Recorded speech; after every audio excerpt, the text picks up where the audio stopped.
Hermanos, con el sermón de esta tarde, nosotros hemos llegado al tercer y último bloque de estudios de nuestra serie Moldeando el carácter de nuestros hijos.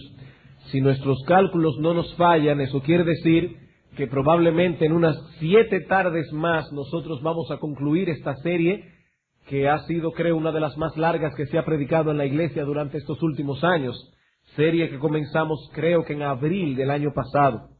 Como ustedes recordarán, nosotros habíamos establecido desde un principio que dividiríamos esta serie de sermones en 3 bloques de estudios. En el primero se establecería la meta que debemos esforzarnos por alcanzar en nuestra tarea de criar a nuestros hijos en el temor del Señor. En el segundo bloque enfocaríamos nuestra atención en el método que debíamos emplear para alcanzar esa meta. Y en el tercer bloque enfocaríamos la manera en que estas cosas debían ser hechas. He aquí entonces las 3 M's que conforman el esquema general de esta serie: meta, método y manera. En la crianza de nuestros hijos, estos 3 asuntos deben ser claramente establecidos. Primero, ¿cuál es la meta que deseamos alcanzar? Como hemos dicho otras veces, si salimos hacia ninguna parte, no importa qué tan decididos y firmes sean nuestros pasos, al final habremos llegado a ninguna parte. En la crianza de nuestros hijos debemos establecer hacia dónde nos dirigimos, qué es exactamente lo que nosotros queremos lograr. Y hemos dicho que en sentido general lo que queremos obtener es hacer a nuestros hijos buenos ciudadanos de 2 reinos: el reino de los hombres y el reino de Dios. En otras palabras, que ellos sepan dar al César lo que es del César y que den a Dios lo que es de Dios. Luego que esa meta ha sido establecida, debemos saber cuál es el método que vamos a emplear para alcanzarla. No basta con saber cuál es el lugar hacia donde nos dirigimos si no sabemos con certeza cómo podemos llegar allí. Pero el conocer la meta y el método no es suficiente. Ya vimos la meta y el método, pero eso no es suficiente. También debemos conocer la manera. En otras palabras, lo que estamos diciendo es que en la crianza efectiva no solo es importante lo que se hace, sino también la disposición o la actitud que asumimos al hacerlas. Debemos tener una disposición adecuada al criar a nuestros hijos. Y esa disposición adecuada consta de 3 elementos. 3 elementos. En primer lugar, debemos moldear el carácter de nuestros hijos en un clima de amor. En segundo lugar, en un clima de justicia. Y en tercer lugar, con consistencia. Son estos 3 elementos que estaremos tratando en esta última parte de nuestra serie, en los próximos 7 sermones probablemente. Amor, justicia y consistencia. Esos 3 elementos deben estar presentes en todo lo que hacemos en nuestro esfuerzo por criar a nuestros hijos en la disciplina y amonestación del Señor. Hermanos, difícilmente encontraremos alguna vez una persona que afirme haber tenido padres amorosos, justos y consistentes, y que aún así esté lleno de resentimiento contra ellos. Puede ser que haya alguien así, pero creo que todos estarán de acuerdo conmigo en que difícilmente un hijo puede generar resentimiento contra sus padres si estos son amorosos, justos y consistentes. Ahora bien, lo que sí es muy común es encontrarnos con personas que han generado sentimientos pecaminosos contra su padre o contra su madre por falta de algunos de estos 3 elementos. Tal vez eran padres dedicados a proveer a sus hijos todo cuanto necesitaban materialmente hablando. No se descuidaban de la alimentación de ellos, no se descuidaban con su salud, Probablemente estamos hablando aquí de una madre que en los momentos en que algunos de sus hijos se enfermaba, sabía pasar noches enteras en vela, preocupada por su malestar. Pero aún así no supo crear un clima de amor o un clima de justicia al tratar a todos sin ningún tipo de distinción, sin hacer acepción entre un hijo y otro. Y hoy uno o alguno de sus hijos tienen que luchar con la amargura y el resentimiento. No estoy diciendo con esto que la actitud de los padres justifica la actitud de los hijos. La Biblia dice que los hijos deben honrar a su padre y a su madre, y ese mandamiento es independiente de la manera en que esos padres se comportan o se han comportado en el pasado. Lo que estoy diciendo es que cuando uno de esos elementos no está presente, o peor aún, cuando ninguno de los tres está presente, estamos contribuyendo a alimentar ese sentimiento pecaminoso de resentimiento y amargura en el corazón de nuestros hijos. Tal vez tenemos muy buenas intenciones, pero con nuestro comportamiento, con nuestra actitud, con nuestra disposición, con el tono que usamos generalmente al hablar, con nuestras ironías, con nuestra intolerancia, terminamos estropeando todo lo que queremos hacer. Destruimos con los pies lo que estamos haciendo con la mano. Somos como cierta mujer de la cual leí hace poco, que amaba a su familia, de modo que planeó y elaboró una extravagante comida campestre con fuentes de plata, porcelana china, su mejor cristal y un fragante centro de mesa floral. El menú incluía filete con guisantes flambeados a la crema, soufflé de espinacas y tortilla flambeada con suspiro. Cuando tenía todo perfectamente preparado, condujo a su familia a través de un barro que les llegaba hasta los tobillos para llegar al lugar de la comida y extendió su manta sobre un hormiguero. Pienso que la moraleja es obvia. No tiene nada de divertido comerse un filete con guisantes o una tortilla flambeada sintiéndose al mismo tiempo incómodo por el lodo que tenemos metido en los zapatos y para colmo con las hormigas subiéndonos por todo el cuerpo. Eso no tiene nada de divertido. Y me imagino que todo ese preparativo terminó en un completo fracaso porque esta mujer descuidó un detalle muy importante. ¿Cuál era ese detalle? La circunstancia en que esta familia desgustaría todos estos platos deliciosos. Hubiese sido mejor comerse unos sándwiches de tunas en circunstancias más agradables. Tampoco resulta agradable comerse un manjar preparado por la madre con muchísimo esfuerzo, si al mismo tiempo el ambiente que reina en la casa es un ambiente de tensión, donde la madre está peleando todo el tiempo porque no se hizo esto, porque no se hizo aquello. Su intolerancia es como las hormigas del picnic aquel. No van a matar a nadie, pero son bien incómodas. Son bien incómodas. Hermanos, la manera o disposición que asumimos al tratar con nuestros hijos es tan importante como la meta hacia la cual pretendemos llegar o como el método que estamos empleando para lograrlo. La manera es tan importante como lo otro. Si de veras queremos criar a nuestros hijos en la disciplina y amonestación del Señor, sin exasperarlos, sin provocarlos a ira, debemos cuidarnos de hacer todas las cosas en amor, con justicia y con consistencia. Y en la tarde de hoy vamos a comenzar a tratar con el primero de estos tres elementos. Debemos criar a nuestros hijos en un clima de amor y aceptación. Y para introducir este tema quisiera ir con ustedes rápidamente, o quizás no tan rápidamente, sobre dos textos claves de la palabra de Dios que hablan de este asunto. Uno en el Antiguo Testamento y el otro en el Nuevo Testamento. Vamos a Proverbios capítulo 3. Proverbios capítulo 3 y vamos a leer los versículos 1 al 12. Hijo mío, no te olvides de mi ley, y tu corazón guarde mis mandamientos, porque largura de días y años de vida y paz te aumentarán. Nunca se aparten de ti la misericordia y la verdad. Átalas a tu cuello, escríbelas en la tabla de tu corazón, y hallarás gracia y buena opinión ante los ojos de Dios y de los hombres. Fíate de Jehová de todo tu corazón, y no te apoyes en tu propia prudencia. Reconócelo en todos tus caminos, y Él enderezará tus veredas. No seas sabio en tu propia opinión. Teme a Jehová y apártate del mal, porque será medicina a tu cuerpo y refrigerio para tus huesos. Honra a Jehová con tus bienes, y con las primicias de todos tus frutos, y serán llenos tus graneros con abundancia, y tus lagares rebosarán de mosto.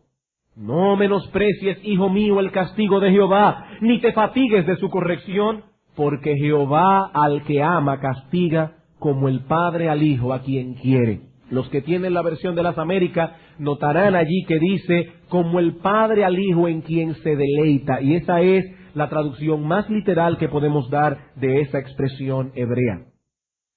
Hermanos, este texto contiene 5 directrices específicas que no las vamos a detallar porque están claras en el texto, que este padre piadoso está tratando de inculcar en la mente y el corazón de su hijo. Y cada una de estas directrices va acompañada con alguna promesa de bendición. En los versículos 1 y 2 se le promete largura de días y años de vida. En los versículos 3 y 4 se promete el favor de Dios y de los hombres. En los versículos 5 y 6 se le promete dirección divina. En los versículos 7 y 8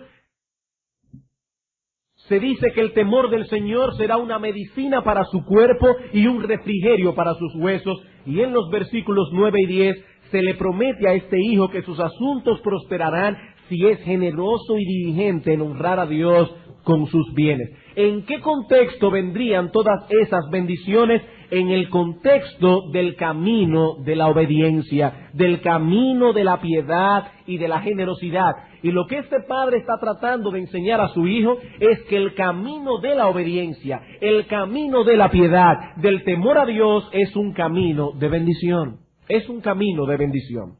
No obstante, debemos aclarar que esas bendiciones prometidas en los versículos 1 al 10 no vendrán ipso facto sobre la vida de aquellos que se esfuerzan por obedecer a Dios. No debemos concluir apresuradamente que aquellos que caminan por la senda de justicia serán automáticamente bendecidos con prosperidad y bienestar. Hay personas que obedecen a sus padres, confían en Dios, son generosos y aún así Dios en su providencia ha preparado para ellos aflicciones y conflictos. Salomón sabía eso y por tal razón da el balance apropiado a su hijo en los versículos 11 y 12. No menosprecies, hijo mío, en medio de todas las bendiciones que ha venido hablando en los versículos 1 al 10, no menosprecies, hijo mío, el castigo de Jehová, ni te fatigues de su corrección, porque Jehová al que ama castiga, como el padre al hijo en quien se deleita. Hijo mío, en la providencia de Dios te puedes ver envuelto en un período de aflicción, como le sucedió a Job, y cuando llegue ese momento, no tomes esa corrección con ligereza. No la menosprecies, ni tampoco te fatigues bajo la vara divina. Esa disciplina no significa que Dios está airado contigo o que Dios te ha desechado. Es más bien todo lo contrario. Es una prueba de amor. Porque el Señor al que ama castiga, como el Padre lo hace con el Hijo en quien se deleita. Hay momentos en que los hijos de Dios están caminando por sendas de justicia y aún así vienen sobre sus vidas aflicciones y conflictos. Y lo que este autor está diciendo a su hijo es que cuando eso suceda, no debía dejarse llevar por las apariencias. No eran manifestaciones de la ira de Dios, sino de su amor, de su amor. El Señor hace eso con los hijos que ama. Alguien puede estar preguntándose, pero pastor, ¿qué tiene todo esto que ver con la crianza de nuestros hijos? Noten el versículo 12. Salomón asume que eso es lo mismo que hace todo padre que se deleita en sus hijos. Un padre amante corrige y disciplina a sus hijos, no porque los odia, sino porque los ama, porque se deleita en ellos. No es placentero ni deleitoso ser reprendido o amonestado, pero es para nuestro bien. Muchas veces necesitaremos ser corregidos. Y si tenemos a nuestro lado personas que realmente nos aman, estos serán responsables en llevar a cabo esa desagradable pero beneficiosa tarea. Si nos aman, no nos darán lo que queremos, sino lo que necesitamos, lo que ellos saben que es lo mejor para nosotros. Dios sabía que Job necesitaba pasar por todas las aflicciones que pasó. Dios sabía que era necesario para él perder todos sus hijos y perder todos sus bienes. Y como Dios amaba a Job y se deleitaba en él, Dios no impidió que esas desgracias cayeran sobre él. Dios no lo impidió. Por eso él pudo decir, Jehová dio, y fue Jehová que lo quitó, no fue el diablo, fue Jehová. Todo padre que realmente ama a sus hijos se empeñará en darles lo que necesitan, lo que es mejor para ellos y no simplemente lo que sus hijos quieren. Niños, escuchen. Tal vez ustedes desean comer helados todos los días, o ver televisión todos los días, o no tener que comer nunca más vegetales, que nunca más haya que comer zanahoria, que nunca más haya que comer remolacha. Pero sus padres saben que eso no es lo mejor. Y porque los aman, no les dan lo que ustedes desean, sino más bien lo que ellos saben que es bueno para vosotros, aun cuando ustedes no quieran tal cosa. Y cuando ustedes sean grandes y se casen y tengan hijos, ustedes también obligarán a sus hijos a comer vegetales y ustedes tampoco le darán helados todos los días. Ustedes harán exactamente lo mismo. Como este padre se deleita en sus hijos, no procura para ellos ningún mal. Esa es la actitud que Dios espera que un padre piadoso tenga hacia sus hijos, una actitud o disposición de deleite. La palabra hebrea que la Biblia de las Américas traduce deleite quiere decir literalmente estar agradado. Es lo opuesto a rechazar o disgustarse. Esa es la palabra hebrea que aparece en el Salmo 119, versículo 108, donde el salmista dice a Dios, te ruego, oh Jehová, que te sean agradables los sacrificios voluntarios de mi boca, que te sean deleitosos. También aparece en Isaías 42, versículo 1, donde el Señor dice acerca del Mesías, he aquí mi siervo, mi escogido, en quien mi alma tiene contentamiento. Deleitarse en un hijo es lo mismo que estar agradado con él, es tener contentamiento en él. Algo que nos llama la atención del texto de Proverbios es que no se está hablando allí del deleite de la madre, sino del deleite del padre. La relación de los padres con los hijos debe estar envuelta en un clima de aceptación, no de rechazo, en un clima de agrado, no de fastidio. El otro texto que nos va a servir de base en esta noche es Tito capítulo 2, versículo 3 al 5. Tito capítulo 2, versículos 3 al 5. Mientras el texto de Proverbio enfocaba específicamente a los padres, en Tito 2 se enfoca primariamente a las madres. Y la demanda es la misma. Debemos tener hacia nuestros hijos una disposición de amor, de deleite, de agrado y de aceptación. Tito capítulo 2, versículos 3 al 5. Las ancianas asimismo sean reverentes en su porte, no calumniadoras, no esclavas del vino, maestras del bien. Ahora noten, que enseñen a las mujeres jóvenes a amar a sus maridos y a sus hijos, a ser prudentes, castas, cuidadosas de su casa, buenas, sujetas a sus maridos, para que la palabra de Dios no sea blasfemada. Yo no sé a ustedes, pero realmente esto puede sonar extraño a algunas personas. Puede sonar extraño. Pablo está diciendo aquí que las madres, que nosotros suponemos que tienen un instinto maternal, que nadie tiene que enseñárselo. Dice aquí que a las madres hay que entrenarlas para amar a sus hijos. Hay que entrenarlas, hay que enseñarles eso. Las hermanas de más experiencia en la iglesia, escuchen bien, hermanas mayores, y escuchen bien también, hermanas no tan mayores, pero que tienen más tiempo en la fe que otras. Las hermanas de más experiencia en la iglesia deben ser un modelo en ese sentido. Deben ser maestras a las más jóvenes, ya sea a través de su conducta. Hay hermanas que no tienen esa capacidad de hablar y de expresar sus ideas, pero las hermanas más jóvenes ven cómo ellas se comportan, o a través de sus consejos, pero deben enseñar a las más jóvenes a amar, no solo a sus maridos, sino también a sus hijos. ¿Saben por qué? Porque el amor del que se está hablando aquí no es un mero sentimentalismo, ni tampoco es un amor movido por el instinto maternal. Se trata más bien de una conducta aprendida, una conducta basada en los principios contenidos en la palabra de Dios. El amor del que se habla en este texto no excluye el instinto maternal, pero no se basa en él. Es un amor que descansa en principios bíblicos. Es un amor que descansa en la convicción de que debemos buscar lo mejor para nuestros hijos y que debemos determinar qué es lo mejor, no de acuerdo a nuestros criterios, no de acuerdo a la forma en que nuestros padres nos educaron, sino más bien de acuerdo a lo que Dios nos dice en su palabra. Es un amor que no cuestiona cómo yo me siento con respecto a algo, sino más bien qué dice Dios con respecto a ese algo. Ese amor se aprende. Y las hermanas de más experiencia tienen el deber, esto no es una opción, hermanas, tienen el deber de enseñárselo a las más jóvenes.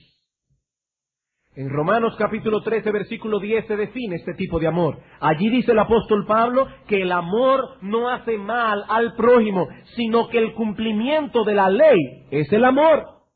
¿Qué es lo que las mujeres ancianas deben enseñar a las más jóvenes? Deben enseñarles a evitar todo aquello que pueda ser dañino para sus hijos, porque el amor no hace mal al prójimo, y también deben enseñarles cómo cumplir todo el decálogo en ellos, porque el amor es el cumplimiento de la ley. En 1 Corintios 13 tenemos una descripción de las manifestaciones que evidencian este tipo de amor. Es un amor sufrido, benigno, un amor que no hace nada indebido, un amor que no busca lo suyo, un amor que no se irrita, un amor que no guarda rencor, un amor que todo lo sufre, todo lo cree, todo lo espera, todo lo soporta. Es algo más que decir continuamente a nuestros hijos, te amo, te amo, te amo. Es mucho más que eso. Es un amor que se manifiesta en hechos lo mismo que en palabras. En Efesios capítulo 4, versículos 31 al capítulo 5, versículo 2, el apóstol Pablo nos dice algunas cosas más acerca de esta clase de amor. Dice el apóstol, quítense de vosotros toda amargura, enojo, ira, gritería, maledicencia y toda malicia. Hermanas mayores, eso es lo que ustedes tienen que enseñarles a las más jóvenes. A quitar de vosotros toda amargura, enojo, ira, gritería, maledicencia y toda malicia. Antes, sed benignos unos con otros, misericordiosos, perdonándoos unos a otros, como Dios también os perdonó a vosotros en Cristo. Sed pues imitadores de Dios como hijos amados y andad en amor. ¿Qué es andar en amor? No andar en amargura, en enojo, en gritería, etcétera. Eso es, hermana, lo que tú tienes que enseñar a las hermanas más jóvenes de la iglesia. No es simplemente decirle, ay, esa no es la idea. El amor bíblico es algo más profundo. Es una conducta aprendida, fruto de la obra de la gracia de Dios en nuestro corazón. He aquí entonces la base bíblica sobre la cual nosotros queremos basar la primera parte de nuestro bloque, de nuestro último bloque. Debemos criar a nuestros hijos en un clima de amor, en un clima de deleite, no de disgusto, en un clima de aceptación, no de rechazo, en un clima de contentamiento, no de fastidio. Y ahora queremos dar 3 directrices específicas construidas sobre este fundamento bíblico acerca de cómo debemos criar y moldear el carácter de nuestros hijos en amor. En primer lugar, veremos que todos nuestros esfuerzos al criar a nuestros hijos deben ser motivados por el amor. En segundo lugar, deben ser conducidos en amor, y finalmente veremos que deben ser permeados por un clima de amor.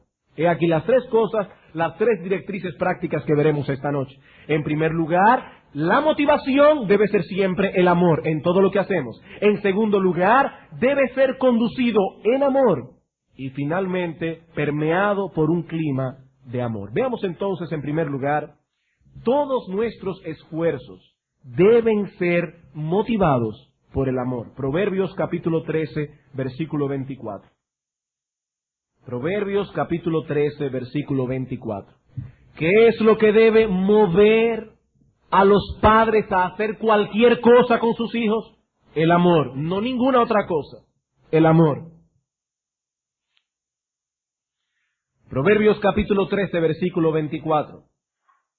El que detiene el castigo a su hijo aborrece, mas el que lo ama desde temprano lo corrige. Literalmente, mas el que lo ama lo busca con diligencia para corregirlo.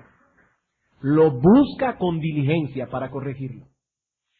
Hermanos, de acuerdo con este texto, el amor provee la motivación más poderosa y la más adecuada para una disciplina piadosa y consistente. El odio, la despreocupación, no produce eso. El padre que no se preocupa por sus hijos, que no los ama realmente, no los disciplina. Es un padre tan egoísta que él detiene el castigo. Como él quiere tener a sus hijos siempre bien con él, a costa de lo que sea, es un padre egoísta que solo está pensando en su bienestar, en su tranquilidad. Este padre detiene el castigo. Pero el que lo ama, dice la palabra de Dios, lo corrige con diligencia.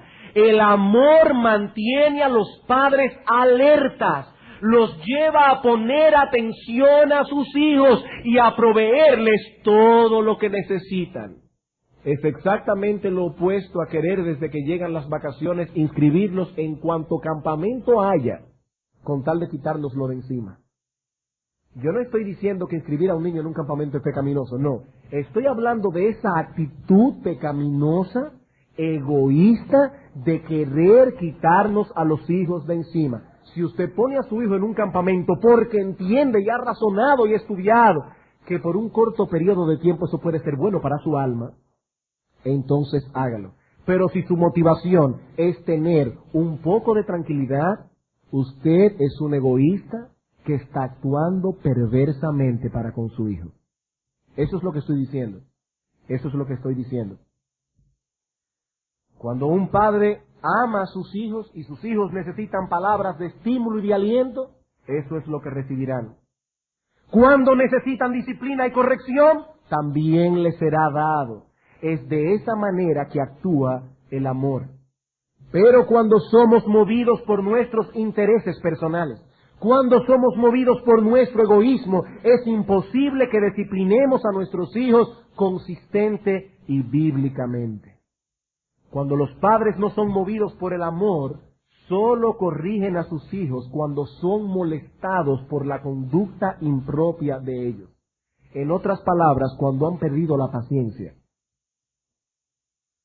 Aquí tenemos a un padre cuyo único interés consiste en poder vivir en paz, en mantener la casa en quietud. ¿Para qué? Para él poder sentarse tranquilamente por las noches a ver la televisión o a leer el periódico o a ver un libro, lo que sea.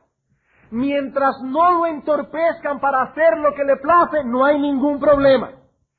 Pero tan pronto los muchachos comienzan a gritar y los gritos han alcanzado cierto nivel de decibeles, es que se llama eso, y lo están sacando de quicio al individuo, entonces esa molestia actúa como una motivación para corregirlos. La disciplina en esta casa no está regida por los principios bíblicos, no está regida por el amor del padre, sino por su paciencia. Si la paciencia es poca, constantemente ese padre estará gritando y corrigiendo a los hijos por cualquier cosa, aún por aquellas cosas que no son pecaminosas en sí mismas, sino más bien torpezas propias de niños pequeños, como por ejemplo derramar un vaso de agua en la mesa. No fue de maldad que lo hizo, son torpezas propias de un niño pequeño. Pero el individuo no tiene mucha paciencia. Si por el contrario la paciencia es mucha, y hay personas que parecen tener una paciencia infinita, prácticamente no existe en esas casas ninguna corrección. Ninguna corrección. El niño tiene 15 o 20 minutos insistiendo y lloriqueando por una cosa, jalando en los pantalones de la mamá. 15 o 20 minutos. Y la madre no parece estar molesta por el asunto. Tiene una paciencia infinita. Los demás que están allí quisieran enviar al niño a dar una vuelta por Samaná, pero la madre no parece estar enterada siquiera que los gritos de su hijo están molestando a todo el mundo. Ella tiene una paciencia de elefante. Hermanos, si amamos a nuestros hijos, no podemos hacer de nuestra paciencia el parámetro para corregirlo, aunque sospecho que lo que parece una paciencia infinita, en la mayoría de los casos no es más que indolencia. Indolencia. Yo no sé cómo un padre puede aguantar, no solamente porque no es bíblico, y eso es pecaminoso aguantarlo, pero yo no sé cómo lo aguantan emocionalmente, a un muchachito lloriqueando y haciendo una rabieta por algo. Y hermanos, hay padres de la iglesia que toleran eso con sus hijos. Un niño no tiene derecho a hacer rabieta, eso es una rebeldía. Eso es una rebeldía. Cuando usted le dice a un hijo suyo, váyase a bañar, y el niño no se quiere ir a bañar, y como usted coge al niño y le dice, no, espérate, tú tienes derecho, tú puedes decir, papá, y puedo apelar, pero no de esa manera, así que ven ahora, quítate los pantalones y vamos a resolver. Y ahora vete a bañar después que usted lo calentó. Él no tiene derecho a lloriquear. Él no tiene derecho a hacer rabieta. Eso es una rebeldía contra la autoridad paterna. Los niños deben aprender a no reaccionar de ese modo. Deben aprender a no reaccionar de ese modo. Y si nosotros amamos a nuestros hijos, debemos hacer todo aquello que es para el bienestar de ellos, no motivado por nuestra paciencia. No es la falta de paciencia lo que debe movernos a actuar. Tampoco debemos ser motivados por la opinión de los demás, porque entonces corregiremos a nuestros hijos únicamente cuando su conducta nos expone y nos avergüenza delante de otros. A la larga, no estamos cuidando el alma de nuestros hijos, sino más bien nuestra reputación. Eso no es amar a nuestros hijos, eso es amarnos a nosotros mismos. Eso es amar nuestra reputación. Los que aman a sus hijos están preocupados por el bienestar espiritual de ellos. Están preocupados por moldear su carácter conforme al patrón de piedad revelado en las Escrituras. Así que lo primero que debemos tener en cuenta es esto. Todos nuestros esfuerzos deben ser motivados por el amor. ¿Por qué hicimos esto en vez de lo otro? Porque amamos a nuestros hijos y entendíamos que era lo mejor. No porque estábamos fastidiados de nuestros hijos, no porque estábamos hartos de ellos, no porque necesitábamos un momento de tranquilidad y lo mandaron de la abuela. No, hermanos, eso es pecaminoso. No debemos hacer nada por nuestros hijos que no sea movido por una consideración consciente de que eso es lo mejor. Ah, pero pastor, una madre también tiene derechos. No, hermana, lo siento, no, eso no está en la Biblia. Eso no está en la Biblia. La Biblia dice, el que ama su vida la perderá. El que ama su vida la perderá. Aquí no estamos hablando de los derechos de la madre ni de los derechos del padre. Aquí estamos hablando de que Dios te dio la bendición de darte hijos para que tú los críes para Él. Esa es tu responsabilidad. En ninguna parte de las Escrituras se hablan de los derechos de la madre, ni de los derechos del padre. Sí se habla de negarnos a nosotros mismos. Y criar a los hijos implica una alta dosis de negación de uno mismo. Y eso es amor. Como les decía, hermanos, no es decirle cuchi cuchi al muchacho todos los días. Es sacrificarnos por ellos. En segundo lugar, todos nuestros esfuerzos deben ser conducidos en amor. Todos nuestros esfuerzos deben ser conducidos en amor. Cuando los disciplinamos, cuando los instruimos en la palabra de Dios, cuando hacemos esto, cuando hacemos aquello, debemos hacerlo en una disposición amorosa. No con un sentimiento de rechazo hacia ellos, ni con fastidio, sino en amor. ¿Y qué significa esto en la práctica? Hermanos, yo quisiera en este punto no solamente que los padres me escuchen con atención. Muchos aquí son tíos, abuelos, abuelas. Otros son profesores de escuela dominical. Aquí hay muchos, la mayoría de los profesores del Colegio Cristiano Logos son miembros de nuestra iglesia y como entendemos que deben ser miembros fieles, suponemos que están aquí en esta noche. Profesores del Colegio Cristiano Logos. Escúchenme con atención, escúchenme con atención. Hacer todas las cosas en amor significa, entre otras cosas, que hay dos males que debemos evitar. Y lo vamos a hacer en un sentido negativo más que positivo, por las muchas fallas que tenemos en esas áreas. Dos males que debemos evitar. Dos males que son totalmente inconsecuentes con esa disposición de amor. ¿Cuáles son?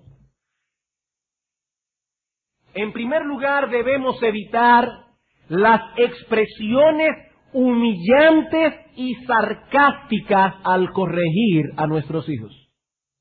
Debemos evitar las expresiones humillantes y sarcásticas al corregir a nuestros hijos. El niño tropieza con algo porque estaba distraído. Y entonces le decimos, tú siempre estás en la luna. Es que tú no viste que eso estaba en el medio. Por supuesto que no lo vio, porque si lo hubiese visto probablemente lo hubiese evitado. Eso es hablar sarcásticamente, eso es humillar a nuestros hijos y eso es completamente opuesto al espíritu de amor del que nos habla la palabra de Dios. Nunca haces nada bien. Parece como si tuvieras la mano de mantequilla. Todo se te cae de la mano, todo se te resbala. Hermano, eso hiere innecesariamente a nuestros hijos. Innecesariamente. Profesores cristianos, esa forma de hablar le hace daño a los niños que Dios ha puesto a vuestros cuidados.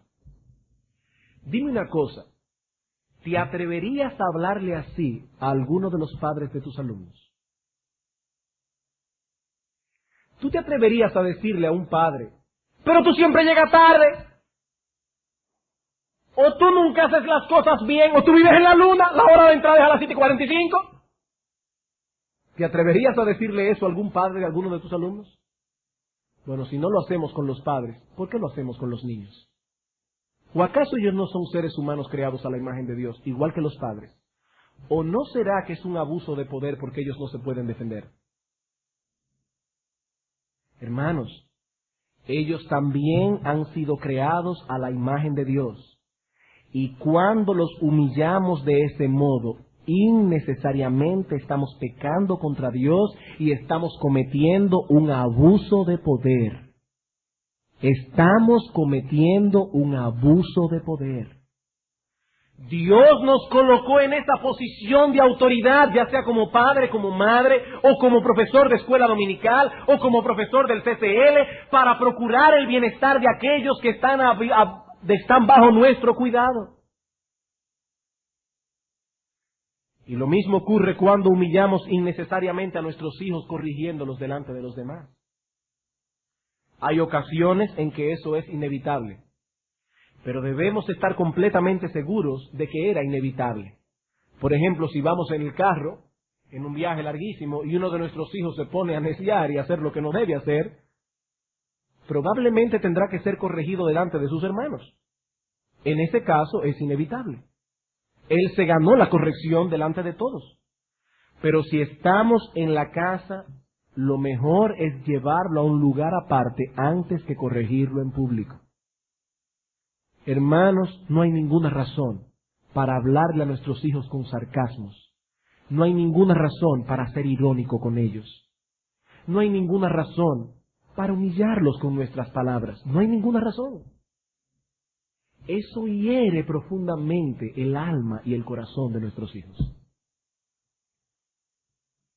Así que primeramente, evitemos las expresiones humillantes y sarcásticas. En segundo lugar, debemos evitar a toda costa corregirlos con ira, con gritos o con una expresión de fastidio. Hay niños que sienten que ellos sobran en su casa, porque sus padres le han hecho sentir que ellos son una razón de molestia, que ellos son un fastidio, que ellos son una maldición en la vida de esos padres. Ellos no pueden descansar, no pueden hacer nada, porque los niños están allí. Hay niños que la única corrección que reciben de sus padres es en el contexto de gritos, de rostros airados o de expresiones de fastidio. Y hay otros niños que han tenido la triste experiencia de que ellos no saben lo que es el perdón paterno. Ellos no saben lo que es el perdón. Yo he escuchado de padres que se pasan 1, 2 y hasta 3 días sin hablar a sus propios hijos por algo que han hecho. Hermanos, eso es totalmente inconsistente con la fe cristiana. Es deplorable que una persona diga que es creyente y haga algo así. ¿Y qué le está enseñando usted a sus hijos de lo que es el perdón de Dios? Si dice la Escritura incluso que nosotros debemos perdonar si es que acaso hemos sido hechos participantes del perdón divino. En este excelente libro, El corazón de una madre, Jean Fleming cuenta la siguiente anécdota personal. Y pienso que cualquiera puede identificarse con ella aquí. Cierto día me encontraba hablando por teléfono cuando escuché un golpe sordo en el salón. ¡Bum! Golpe. Interrumpiendo bruscamente mi conversación, dije: perdona, Marilyn, te llamo luego. Me parece que nuestro salón está siendo objeto de un bombardeo. Segundo después, 2 de los niños estaban tímidamente delante de mí. Cerca de ellos había un tiesto roto, tierra húmeda esparcida por la alfombra y una planta mutilada con las raíces al aire. Imagínese la escena. Yo sé que cualquier madre aquí puede imaginarse la escena. Aquí no estamos hablando de que los niños cometieron ninguna falta a la autoridad. Sencillamente algo hicieron, una torpeza de niño, voltearon el jarrón y ahí llegó la madre, la tierra encima de la alfombra, la planta, que quién sabe qué planta era, con las raíces al aire. Imagínese la escena. Yo contaba lentamente hasta 10. Mamá, dijo uno de ellos, yo lo he tirado. De verdad que lo siento. ¿Me perdonas? Y ahora dice ella: siempre recordaré el alivio que sentí al experimentar por primera vez el perdón de Dios. Él borró mis antecedentes y me dio un nuevo comienzo. Y ahora uno de mis hijos se encontraba delante de mí pidiéndome que le concediera empezar otra vez. A mi mente vinieron las palabras de Pablo: sed benignos unos con otros, misericordiosos, perdonándoos unos a otros como Dios también os perdonó a vosotros en Cristo. Y también otro versículo: porque si perdonáis a los hombres sus ofensas, os perdonará también a vosotros vuestro Padre Celestial. Mas, si no perdonáis a los hombres sus ofensas, tampoco vuestro Padre os perdonará vuestras ofensas. ¿Ustedes creen, padres que están aquí, que Dios no está mirando ese espíritu inmisericordia con que algunos padres tratan a sus hijos? ¿Ustedes creen que Dios no está atento a eso? ¿A ese espíritu poco perdonador, ese espíritu cruel y yo diría casi sádico? Dice Dios aquí, dice Cristo: yo no los perdonaré si ustedes no saben perdonar. Mi curso de acción estaba claro, debía perdonarlo, no tenía otra alternativa. Entonces expresé: te perdono. Y lo mandé corriendo por una aspiradora. Le ayudé a poner de nuevo la planta en otro tiesto, recogí la mayor cantidad de tierra posible y le dejé que pasase la aspiradora al resto. Ya que soy cristiana, necesito aprender a practicar el perdón. Y termina ella diciendo: No puedo permitirme el lujo de ser implacable. No puedo permitirme el lujo de ser implacable. Hermano, ¿qué piensan tus hijos de ti? ¿Que eres una persona misericordiosa o piensas que tú eres una persona implacable? Una persona que no pasa una. ¿Qué piensan tus hijos de ti? Hermanos, yo no estoy diciendo que debemos ser ligeros al tratar con los pecados de nuestros hijos. Hay momentos en que nuestros hijos deben saber que no estamos agradados con lo que han hecho. Ellos deben saberlo. No vamos a hacer como aquella madre de paciencia infinita que es casi una indolencia, no. Pero eso no tiene que ser expresado a través de gritos. Eso no tiene que ser expresado a través de palabras irónicas. Ni mucho menos con un espíritu implacable que no conoce el perdón. ¡Mira lo que has hecho! ¡Yo me paso el día entero bregando en esta casa! No es corrigiendo al muchacho, es hacerlo sentir peor y peor. Es agarrarle de la herida y abrirse y echarle vinagre y sal.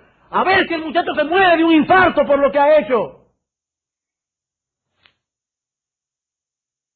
Hermanos, eso no es corregir a un niño, eso es ser implacable. Eso es no tener misericordia.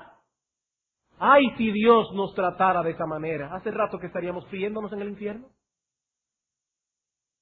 Mira el pecado que has cometido después que Jesucristo pagó por ellos en la cruz. Tú sabes lo que pasó, el Hijo de Dios. Ay, hermanos, estaríamos friéndonos en el infierno. Pero gracias a Dios que Dios no es así. Gracias a Dios que Él no es como nosotros. Hermanos, eso es inconsistente con la disposición amorosa de la que hemos estado hablando. Una cosa es mostrar dolor por el pecado cometido. Mi amor, yo no estoy agradado contigo. Lo que tú has hecho me ha dolido en el corazón y por eso debo pegarte. No vamos a tratar el pecado de nuestros hijos a la ligera. Pero otra cosa muy distinta es manifestar falta de misericordia y peor aún falta de dominio propio. Hermanos, pidamos continuamente a Dios en oración que nos dé de su gracia para que podamos mantener a raya nuestras pasiones, para que podamos criar a nuestros hijos en un clima de amor. Y lo triste de todo esto es que cuando no hacemos las cosas como debemos hacerlas, no solo estamos haciendo daño a nuestros hijos, sino que probablemente le haremos daño también a nuestros nietos que quizás ni siquiera han nacido. Porque nuestros hijos muchas veces, sin darse cuenta siquiera, reproducen el mismo patrón malvado y pecaminoso que nosotros pusimos delante de ellos. Antes de pasar al próximo punto, quisiera decir unas palabras a todos aquellos que probablemente están aquí en esta noche sentados y pensando, yo fui criado en ese mismo contexto. Yo fui criado en un contexto de ira, de pleitos, griterías, un espíritu inmisericordia, palabras abusivas, palabras sarcásticas, iras descontroladas. Hermano, si tú profesas ser cristiano, el hecho de que tú hayas sido criado en medio de tales circunstancias no es un permiso para repetir ese mismo patrón. No es un permiso. Considera por un momento el ejemplo de Saúl y Jonatán. Saúl definitivamente no era un padre muy misericordioso. Dice la Escritura que en una ocasión le dijo a Jonatán, hijo de la perversa y rebelde. Óigame, eso no son palabras muy amorosas para un muchacho. Dice que en otra ocasión inclusive Saúl le tiró una lanza a Jonatán para matarlo. Saúl no era un padre controlado, era un hombre iracundo. Y sin embargo, ¿qué vemos en Jonatán? Un muchacho piadoso y desinteresado. Sabiendo él que si David moría, él era al que le tocaba el trono. Jonatán hizo pacto con David porque él decía, Dios escogió a David, no me escogió a mí, y yo quiero hacer la voluntad de Dios. David, voy a hacer todo lo posible porque tú y no yo llegues al trono de Israel. Criado por un padre iracundo, por un padre egoísta, por un padre hasta paranoico. Este hombre veía rebelión por todas partes, era un paranoico. Por causa de su pecado, por causa de su maldad, por causa de su egocentrismo. ¿Y qué salió de allí? Salió Jonatán. No, hermanos, la gracia de Dios es suficiente para que ese pasado no nos afecte en el presente. La gracia de Dios es suficiente. Hemos visto entonces que nuestra tarea de moldear el carácter de nuestros hijos debe ser motivado por el amor, debe ser conducido en amor, y ahora veremos finalmente y mucho más breve que todos nuestros esfuerzos deben ser hechos en un clima de amor.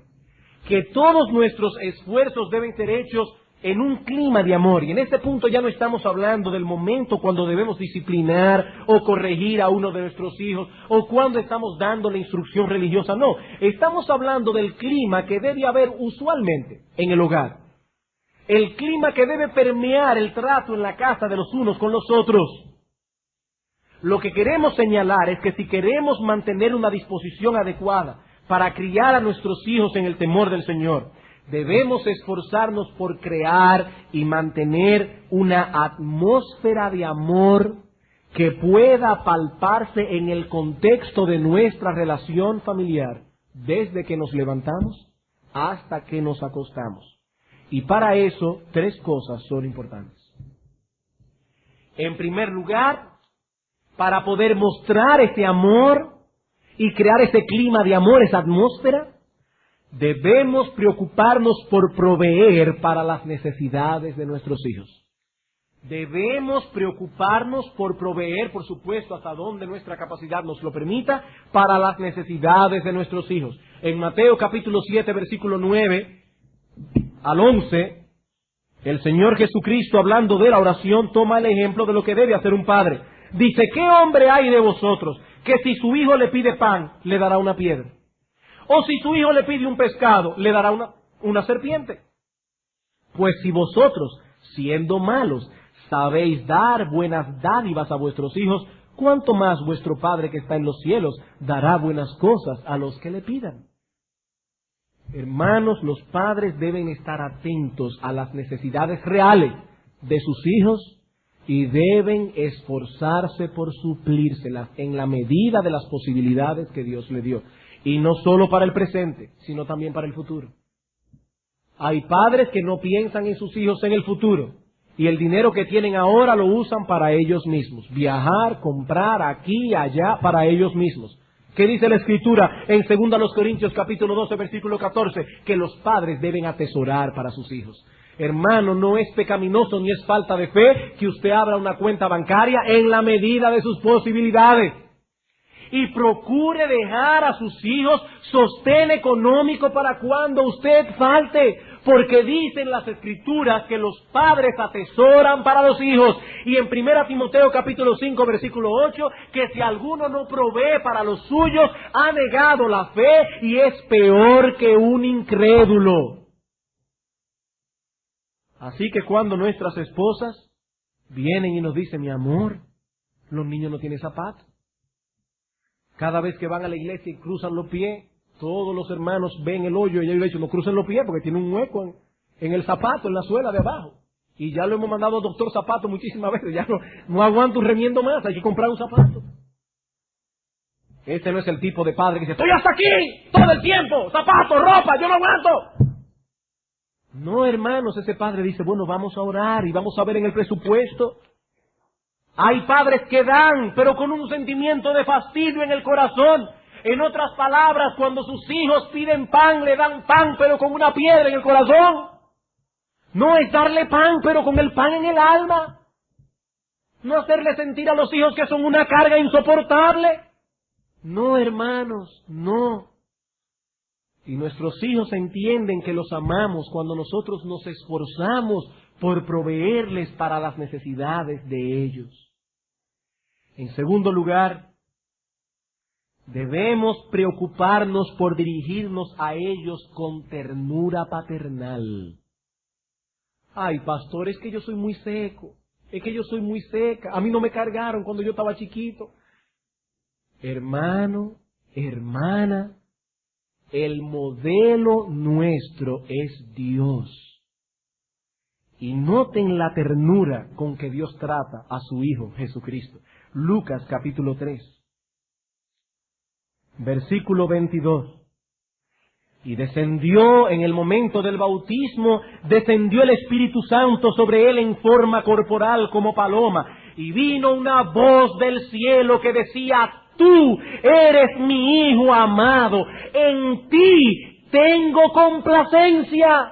Ese es Dios el Padre hablando a Dios el Hijo. Hay padres que creen que no se les debe hablar a los hijos varones de ese modo, porque eso no es masculino. Eso deben ser las madres que hagan eso con las hembritas. Pero ¿cómo va a ser que un padre le habla a su hijo de esa manera? Hermanos, oigan a Dios el Padre, hablándole a Dios el Hijo. Tú eres mi Hijo amado, en ti yo tengo complacencia, en ti yo me deleito, hijo mío. Y Dios debe ser nuestro modelo. Dios debe ser nuestro modelo. Hermano, abrace a sus hijos. Hermano, exprésele a sus hijos cuáles son aquellas cosas que usted aprecia de ellos. Mi amor, gracias por haberme traído las chancletas. Gracias porque tú eres una hija tan cariñosa. Gracias, mi amor, porque tú haces mi vida feliz. Porque eres una persona sensible. Gracias. Gracias por haberte esforzado en las matemáticas cuando yo sé que esa no es tu materia favorita, pero te esforzaste y alegras mi corazón, mi hija, estoy orgullosa de ti. Hermano, exprésale a tus hijos tu amor. Háblale con ternura paternal. Estréchalo continuamente en tus brazos. Lo que pasa, pastor, es que ya mis hijas están grandes. No, hermano, no. Mis hijas tendrán que sentarse en mi pierna hasta que se vayan de mi casa porque son mis hijas. Y yo tengo que enseñarles que yo las amo. Son mis hijas. Hermanos, tenemos que ser amorosos con nuestros hijos, mostrarles en formas palpables que los amamos. Con palabras de afecto, con la gratitud que tenemos por algo que han hecho, para que ellos sepan que nosotros no estamos viendo únicamente lo malo, sino que estamos atentos a las cosas que hacen bien, aunque sea de 1 milímetro de tamaño. Hay hijos que se han pasado la vida entera oyendo a sus padres regañarlos y para variar, regañarlos también. Y esos hijos han crecido con el sentimiento de que no hacen nada bien. Nada bien. No hay forma, no hay manera de poder complacer a esos padres, porque son implacables, porque son perfectos. ¿Y quién puede satisfacer a una persona que es perfecta? Pero qué bueno que Dios nos ha prometido que cuando lleguemos al cielo, Él que sí es perfecto nos dirá: bien, buen siervo y fiel. Lo hiciste bien. No perfecto, pero lo hiciste bien. Yo vi, hijo mío, el esfuerzo que hiciste. Yo no estaba mirando para otro lado cuando lo hiciste, hijo mío, y por eso te amo, y por eso me deleito en ti. Tú no me eres un motivo de fastidio, hijo mío. Yo no quiero poner un sello y mandarte a Alaska porque me harías mucha falta. Yo quiero tenerte cerca de mí porque tú no me eres un problema, tú eres mi hijo. Hermanos, tenemos que hacer sentir eso a nuestros hijos. Y por último, debemos preocuparnos por ser abiertos y accesibles a nuestros hijos. Debemos preocuparnos por ser abiertos y accesibles a nuestros hijos. Y una vez más, el Señor es nuestro modelo. Juan capítulo 5.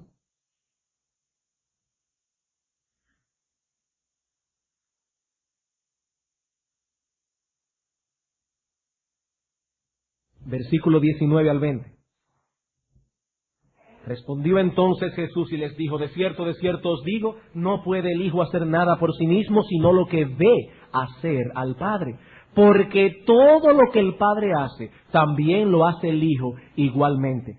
Porque el Padre ama al Hijo. ¿Y cómo le muestra su amor? Le muestra todas las cosas que Él hace. Hay apertura en ese Padre. Y mayores obras que éstas le mostrará, de modo que vosotros os maravilléis. Miren la relación que Dios el Padre tiene con Dios el Hijo. Aquí no estamos hablando de un hijo que no sabe lo que hace su padre. De un hijo para quien su padre es un completo extraño. Porque solamente lo ve salir por la casa por la mañana, lo ve llegar al mediodía, casi ni habla en la comida, vuelve en la tarde a las 6 de la tarde, no se sienta a jugar con sus hijos porque él tiene cosas muy importantes que hacer. No, hermanos. Hay padres que no son abiertos, que no son accesibles para sus hijos. Cuando llegan del trabajo están muy cansados. En las noches tienen un libro importante que leer, o peor aún, tienen deseos de ver televisión. El asunto es que por una razón u otra no tienen tiempo para sus hijos. No tienen tiempo. Pensamos que sus conversaciones no son importantes. Y nosotros tenemos cosas muy importantes en las que pensar, como por ejemplo, cómo podemos hacer más dinero. ¿Qué cosa más importante? ¿Cómo podemos tener un carro más grande? Y la hermana, ¿cómo poner una cortina nueva? ¿Cómo poner un adorno por aquí? ¿Cómo poner la casa de un figurín, la casa? Y los hijos locos, hambrientos, porque le presten un poquito de atención. Quisiera concluir con una cita más del libro El corazón de una madre. Es una paráfrasis que Jan Fleming hace de 1 Corintios 13. Escuchen esto con atención. Si mantengo mi casa inmaculadamente limpia y todos me envidian por mi decoración interior, pero no manifiesto amor a mi familia, solo soy un ama de casa más. Si estoy haciendo continuamente cosas hermosas, labores, arte, macramé, si siempre estoy atractiva y hablo inteligentemente, pero no me muestro amorosa con mi familia, nada soy. Yo no valgo para nada. Si estoy ocupada con asuntos de la comunidad, enseño en la escuela dominical, llevo a otros en mi automóvil, y todo el mundo dice, ¿qué hermana más servicial? Pero no doy un amor adecuado a mi familia, de nada me sirve.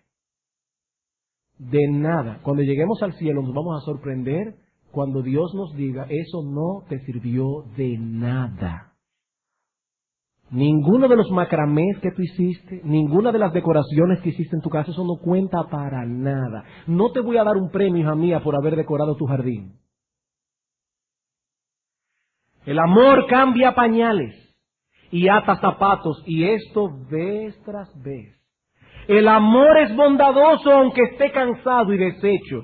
El amor no envidia a otra persona, a aquellos cuyos hijos están mejor espaciados. O sea, lo mío lo tuvimos rapidísimo.